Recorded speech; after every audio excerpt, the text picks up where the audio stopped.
regards to running time as well, because we had a brief conversation after the cinema, after the movie, and I mean, I'd spoken to a few other reviewers, and I suppose to a person they were scathing. You weren't, but we'll talk about that in a moment. Now, this didn't run for a particularly long time. What was it, 90 to 100 minutes-ish, something like that?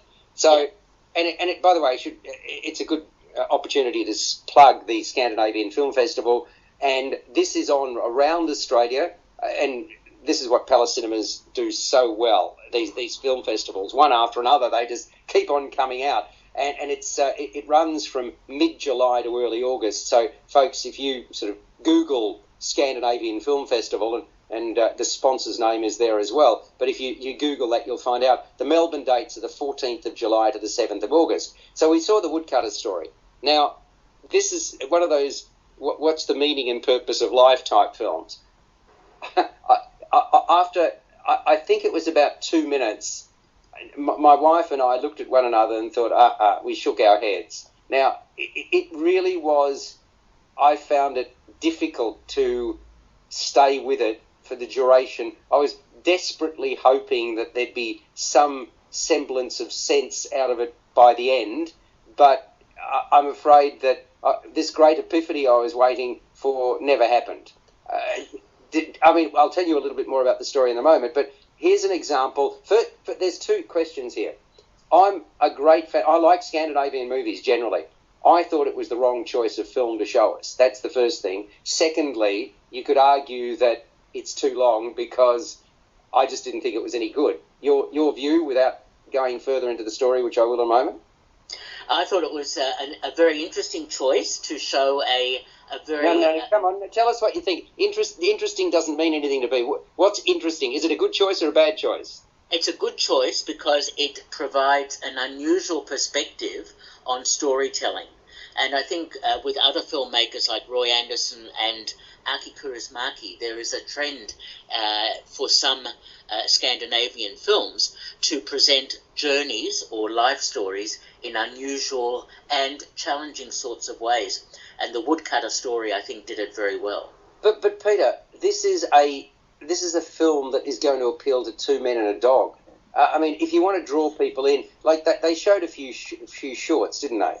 And one of them was Margaret, right, which looked really interesting to me. I'm not sure whether you had the same view, but as a short, it looked really stimulating. And I kind of wanted a film that stimulated me. And this didn't. That was just one of the trailers. I think there was another one there that The Emigrants as well, which looked fantastic. So I just... and it's interesting because the Woodcutter story is a special presentation as part of the Scandinavian Film Festival. The centrepiece of it is The Emigrants. The opening night is Margaret, which is important, and the closing night is The New Land, which is the sort of Liv Ullmann and Max von Sydow sequel to the last year's closing night classic. So I just wondered about the choice in terms of showing us as members. And then of course there was another movie that reminded me of another film festival film, Tuesday Club, which I must say didn't particularly interest me. So I mean, there you go. I hope I've whetted people's appetite, because there are going to be some stunning films in the film festival. Yes, and I think it's great to see films that are left of centre, that will challenge audiences and will make them think. And I don't think it matters in any film festival that a film may only appeal to a smaller number of people. It's again about the quality of filmmaking and the story. And I think this one, the Woodcutter story, is a most unusual and interesting film. Well, let me tell you a little bit more about it. While Peppy, played by Jarkko Lahti, who's the woodcutter, may not have the answers about the meaning and purpose of life, he seems content with his lot in this small northern Finnish town.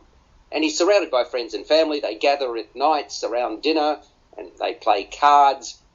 And Peppy really is satisfied with his simple existence. And he even seems to enjoy, this goes back some time, we used to do it as well, TV dinners on tray tables. Did you ever do that, Peter? No. It was fun. We sat there, my brother and I, in front of the television screen, and he seems to enjoy this alongside his wife.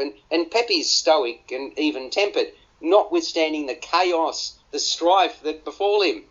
And without sort of going too much into spoilers, that includes but is not limited to the loss of his mother, the loss of his job, the departure of his wife, being witness to a murder committed by a dear friend. I mean, on it goes.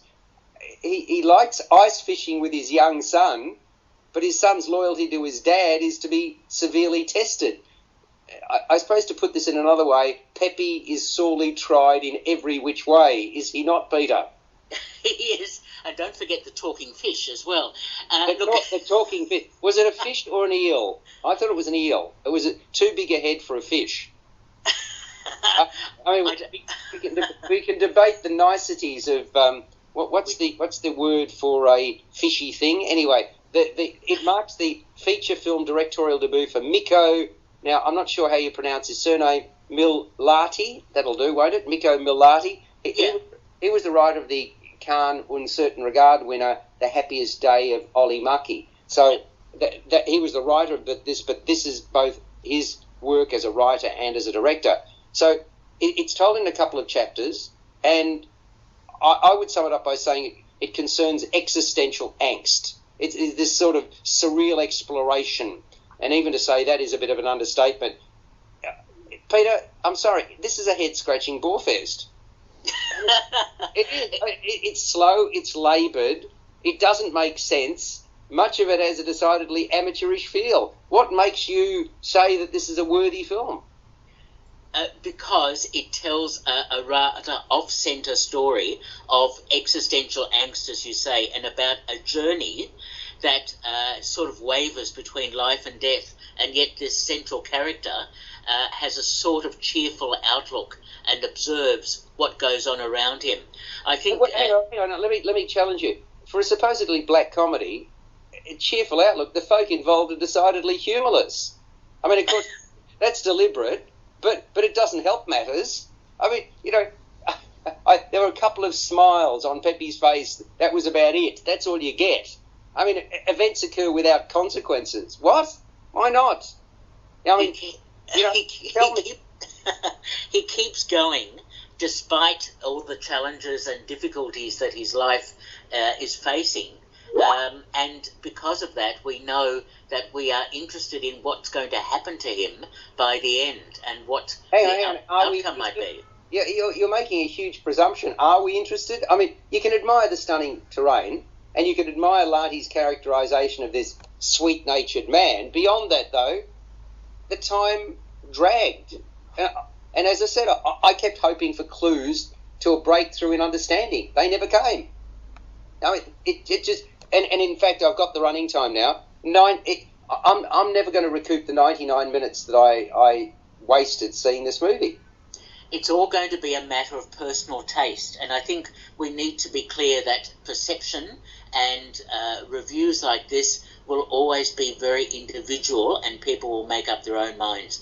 I found this a really interesting and challenging film that deserves to be seen as part of the Scandinavian Film Festival. Yes, I'm afraid I don't think it deserves to be there. Let's get a score out of 10 for the Woodcutter story, part of the Scandinavian Film Festival, running from the 14th of July to the 7th of August at Select Palace Cinemas in Melbourne, and mid-July to early August around Australia if folk are travelling. If you love Roy Andersson and Aki Kaurismäki films, you're going to really enjoy this one. I gave it 8 out of 10. Oh, no. There's no way that this is... Okay, I'm going to give it... Where's the drum roll? I'm going to give it... What do you reckon, Peter? Half that? Come on, don't be that... I'm not that generous. 1 out of 10. 1 out of 10. And I begrudgingly give it a 1 out of 10. So, that's what you get on J Air 88 FM.